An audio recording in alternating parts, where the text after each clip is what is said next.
Hello students, कैसे आप लोग। और आप अपना ख्याल बढ़िया से रखिएगा। चलिए फिर हम लोग आज क्या पढ़ रहे थे। अभी हम लोग इलेक्ट्रिसिटी पढ़ रहे थे। तो इलेक्ट्रिसिटी में हम लोग काफ़ी चीज़ें पढ़ चुके हैं। हम लोग रेजिस्टेंस पढ़ा था। तो आज हम लोग ये देखेंगे कि जो हमने रेजिस्टेंस पढ़ा था, रेजिस्टेंस क्या होता है, कंडक्टर में होता है जो कि करंट फ्लो को अपोज करता है। तो वो रेजिस्टेंस को ऐसे कौन से फैक्टर्स हैं जो उसको अफेक्ट करते हैं। ठीक, तो आज हम लोग क्या पढ़ेंगे, फैक्टर्स अफेक्टिंग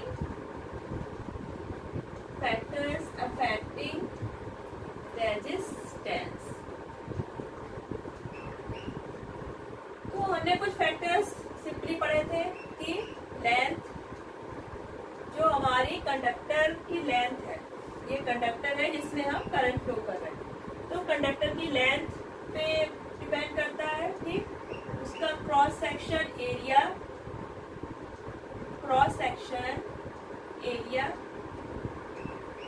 थर्ड आता है नेचर, आपका कंडक्टर किस मटेरियल का बना है। ठीक है, जो मटेरियल से बना है उसका नेचर अफेक्ट करता है कि उसका रेजिस्टेंस कैसा होगा। फोर्थ आता है टेम्परेचर। तो ये 4 चीजें हैं जो कि डिपेंड करता है कि हमारा रेजिस्टेंस कैसा होगा। ठीक, मान लीजिए आपका कोई कंडक्टर है, ठीक, इसकी लेंथ क्या है L और क्रॉस सेक्शन एरिया क्या है A। तो इसका रेजिस्टेंस हमारा है जो वो क्या होगा, लेंथ के आपके डायरेक्टली प्रोपोर्शनल होगा और एरिया ऑफ क्रॉस सेक्शन के इनवर्सली प्रोपोर्शनल। ठीक, तो इसको हम क्या लिख सकते हैं, R proportional to L upon A। यानी कि जो आपका रेजिस्टेंस है कंडक्टर का वो लेंथ के डायरेक्टली प्रोपोर्शनल है और एरिया का इनवर्सली प्रोपोर्शनल। इट मीन अगर लेंथ हमारी बढ़ती है तो रेजिस्टेंस भी क्या होगा, बढ़ेगा। क्रॉस सेक्शन एरिया अगर बढ़ता है तो रेजिस्टेंस हमारा डिक्रीज होगा। क्रॉस सेक्शन एरिया मान लीजिए उसका थिकनेस अगर बढ़ेगी तो क्या होगा, एरिया भी बढ़ेगा। अब इसको कैसे रख सकते हैं, ये प्रोपोर्शनल हटेगा तो आ जाएगा रो L अपॉन A। ये जो आपका रो है ये क्या है, कांस्टेंट है और ये रो कहलाता है हमारा रेजिस्टिविटी।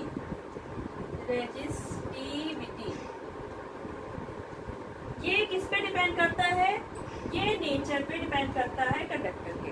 रेजिस्टिविटी किस पे डिपेंड करेगा, nature and temperature of the conductor. जो आपका कंडक्टर है वो किस नेचर का है, यानी कि किस मटेरियल से बना है। ठीक, तो उस पे ये डिपेंड करेगा। और किस पे डिपेंड करेगा, टेम्परेचर पे, किस टेम्परेचर पे। ठीक, तो रो इक्वल टू क्या हो जाएगा, R A अपॉन L। अगर रो की वैल्यू निकालनी है हमें तो क्या, ये इधर जाएगा R A upon L। R किससे निकालते हैं हम लोग, ओम से, इसकी यूनिट क्या है, ओम। एरिया हमारा क्या होता है, मीटर स्क्वायर, लेंथ मीटर। तो रेजिस्टिविटी की यूनिट क्या निकली, ओम मीटर। ठीक, ये रेजिस्टिविटी की यूनिट हो गई ओम मीटर। अब आपका मान लीजिए कोई कंडक्टर है, इसकी लेंथ हम डबल कर देते हैं, लेंथ हम 2 टाइम कर देते हैं, तो रेजिस्टेंस हमारा कितना हो जाएगा, डबल हो जाएगा, 2L हो जाएगा। अगर हम क्रॉस सेक्शन एरिया डबल कर देते हैं तो एरिया में क्या करते हैं, जो हमारा वायर है, तो ये जब थिकनेस बढ़ती है तो क्या होता है, इसका डायमीटर बढ़ जाता है। और ये जो सर्किल का रेडियस क्या होता है, पाई R स्क्वायर। तो अगर रेडियस बढ़ रही है, थिकनेस बढ़ रही है, तो हमारा एरिया क्या हो जाएगा, 4 टाइम। मान लीजिए इसकी रेडियस हमने डबल कर दी तो ये क्या हो जाएगा, 4 टाइम्स। ठीक, नॉर्मल एरिया क्या होता है, पाई R स्क्वायर। अगर हमने रेडियस डबल कर दी तो 2R हो गया, तो ये हो जाएगा 4 टाइम। यानी कि अगर हमने क्रॉस सेक्शन एरिया डबल किया तो रेजिस्टेंस हमारा 4 टाइम्स क्या हो जाएगा, कम हो जाएगा। लेंथ 2 टाइम बढ़ाते हैं तो 2 टाइम बढ़ जाएगा। तो ये हो गया आपका रेजिस्टिविटी। रेजिस्टिविटी का किसी मतलब ना तो ये लेंथ से डिपेंड करता है ना ही एरिया से। इसका मेन किस पे ये डिपेंड करता है, जो रेजिस्टिविटी है ये कंडक्टर का जो मटेरियल है उस पर डिपेंड करता है, यानी कि नेचर ऑफ द मटेरियल पे डिपेंड करता है।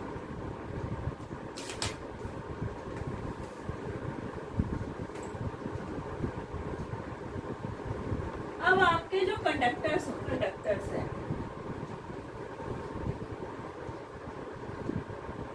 जो आपके गुड कंडक्टर्स है, तो उनकी रेजिस्टिविटी क्या होती है, रेजिस्टिविटी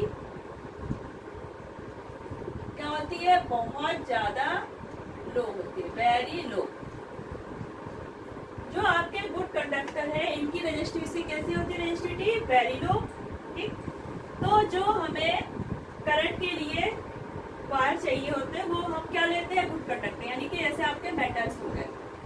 ठीक, तो मेटल्स आपके क्या होते हैं, गुड कंडक्टर्स होते हैं, इनकी रेजिस्टिविटी बहुत कम होती है। और अगर आपके क्या है, एलॉयस, एलॉय क्या करते हैं, इनकी रेजिस्टिविटी कम होती है, रेजिस्टिविटी क्या होती है, लो। तो जो हमारे इलेक्ट्रिक एप्लियंसेस होते हैं, इलेक्ट्रिक एप्लियंसेस में जो आपके हीटिंग एलिमेंट होते हैं वो आपके किससे बने होते हैं, एलॉय से। अब एलॉय से क्यों बनाए जाते हैं, क्योंकि इनकी रेजिस्टिविटी लो नहीं, हाई होती है, वेरी हाई। ठीक, एलॉयज की रेजिस्टिविटी क्या होती है, हाई। ठीक, तो रेजिस्टिविटी हाई होने के कारण जब हम इसमें करंट फ्लो करते हैं तो अगर ये रेड हीट हो जाते हैं, बहुत ज्यादा हम इनको गर्म करते हैं, रेड हीट होने के बाद भी क्या होता है, इनका ना तो ये बर्न होते हैं और ना ही इनका ऑक्सीडेशन होता है। इसलिए जो हमारे इलेक्ट्रिक एप्लायंसेस जैसे आयरन हो गया, टोस्टर हो गया, गीजर हो गया, तो इसमें जो हीटिंग एलिमेंट होते हैं वो हम किससे बनाते हैं, एलॉय से, क्योंकि ये हाई हीट पे स्टैंड करते हैं, रेजिस्टिविटी लो होती, हाई होती है, और अगर इनको बहुत ज्यादा हीट करते हैं तो भी ये ना तो बर्न होते हैं और ना ही ब्रेक होते हैं। ठीक, तो आपके ये होते हैं हीटिंग एलिमेंट। पढ़ेंगे आपका जो रेजिस्टेंस होते हैं। ठीक है, इनको हम लोग दो टाइप से हम लोग क्या करते हैं, इनको ऐड करते हैं। एक होता है सीरीज और दूसरा पैरेलल। तो हम इनका सीरीज में कैसे टोटल रेजिस्टेंस निकालते हैं और कैसे पैरेलल। सीरीज में निकालने के लिए क्या करते हैं, मान लीजिए हमारे ये रेजिस्टेंस है, ये क्या है सीरीज में, ये R1 है, R2 है और ये R3। तो सीरीज में हम क्या करते हैं, नॉर्मल सीधे एड अप कर देते हैं, यानी कि अगर हमें R निकालना है तो हम क्या करेंगे, R1 plus R2 plus R3। ठीक, सिंपली कर देते हैं। पैरेलल में है तो हम क्या करते हैं, टोटल रेजिस्टेंस निकालने के क्या करेंगे, 1/R1 plus 1/R2 plus 1/R3। अब हम लोग ये ऐसा करते क्यों, ठीक, तो ये देखिए, मान लीजिए ये सीरीज में जुड़े हैं। ठीक है, ये आपकी हो गई बैटरी। अब सीरीज में जुड़े हैं तो इसमें क्या होगा, और ये आपकी V वोल्ट की बैटरी। ठीक, अब यहाँ पे जो करंट फ्लो होती है, ठीक, वो करंट क्या होगी, सेम होगी, यानी कि I करंट ही आपकी R1 से भी होके जाएगी, R2 से भी और R3 से। तो करंट यहाँ पर सेम होगी। वोल्टेज हमारा क्या होगा, हर एक रेजिस्टेंस में अलग अलग होगी, यानी कि इसमें V1 ये डिवाइड हो जाएगा। तो वोल्टेज आपका क्या होगा कि हर रेजिस्टेंस में डिवाइड हो जाएगा।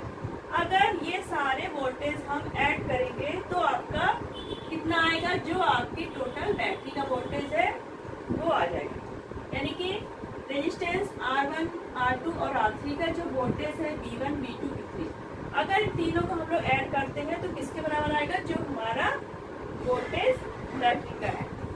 तो हमें फॉर्मूला पता है V = IR।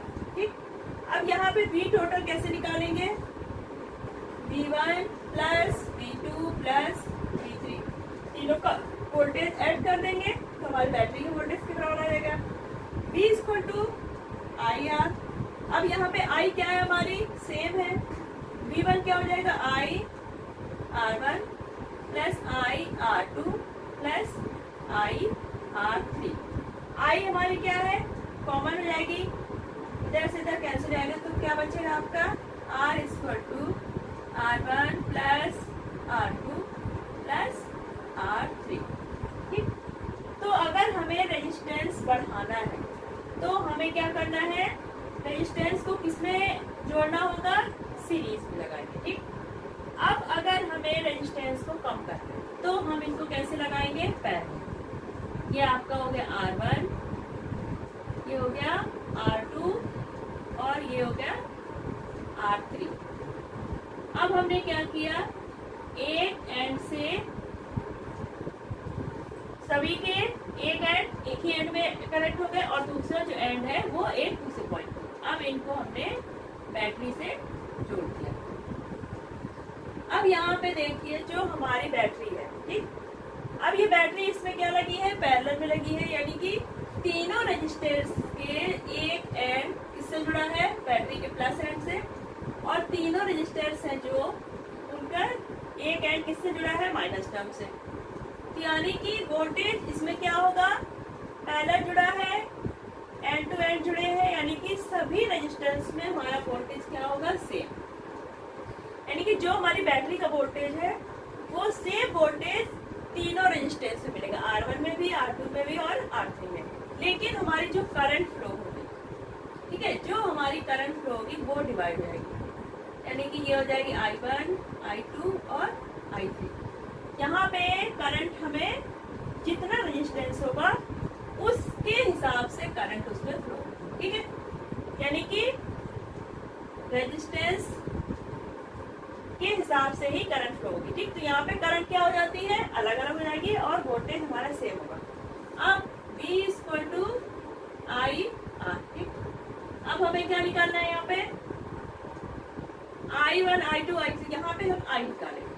I टोटल कैसे निकालेंगे, I इक्वल टू क्या हो जाएगा, V अपॉन R होता है। ठीक, तो टोटल I क्या हो जाएगा, सबका ऐड करना पड़ेगा, I1, I2 प्लस I3। तीनों करंट को ऐड कर देंगे तो जो मेन करंट है उसकी वैल्यू आ जाएगी। तो I equal to V upon R। अब I1 इक्वल टू क्या हो जाएगी, V अपॉन R1, क्योंकि V हमारा सेम है, V अपॉन R2, और I3 क्या हो जाएगी, V अपॉन R3।